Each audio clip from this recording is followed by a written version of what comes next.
Samantala, Philippine National Police, 100% ng handa para sa nalalapit na State of the Nation address ni Pangulong Ferdinand R. Marcos Jr. Si Ryan Lesiges sa sentro ng balita. Tiniyak ng Philippine National Police na magpapatupad sila ng maximum tolerance sa kanilang gagawing pagbabantay sa ika-4 na State of the Nation address ni Pangulong Ferdinand R. Marcos Jr. Sinabi ito ni Torre kasabay sa isinagawang civil disturbance competition ng NCRPO kahapon.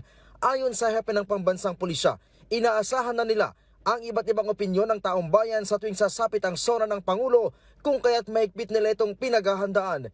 Kasama sa CMD kahapon ang Commission on Human Rights kung saan tiniyak ni Torre na buhay ang karapatang pangtao sa bansa. Reaffirming our commitment to the Commission on Human Rights that the Philippine National Police is fully committed towards the protection of the human rights of each and every Filipino. We again reaffirm that the Philippine National Police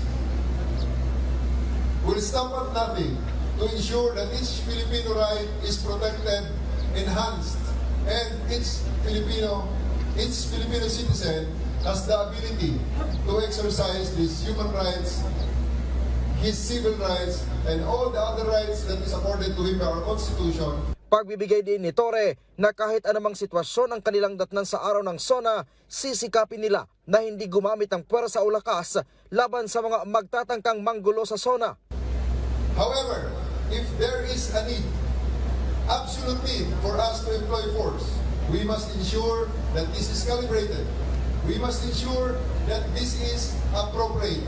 And most importantly, we must ensure that the force that we are using is legally tenable.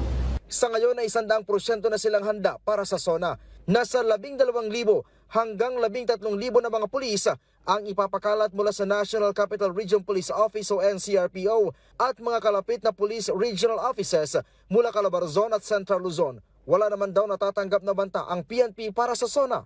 We have learned from the past. We have many experiences na pwede natin mahugutan ng mga leksyon. Kung kaya ito ay ating gamitin lahat at ating isipin, ito ay para sa ating bayang Pilipinas. Nauna nang sinabi ng PNP na sa ika-4 na SONA ng Pangulo, muli nilang i-activate ang Task Force Manila Shield para magbantay sa mga border papasok sa Metro Manila. Mahigpit din nilang ipatutupad ang no permit, no rally policy. Mula dito sa Campo Crame, Ryan Lesiges para sa Pambansang TV sa Bagong Pilipinas.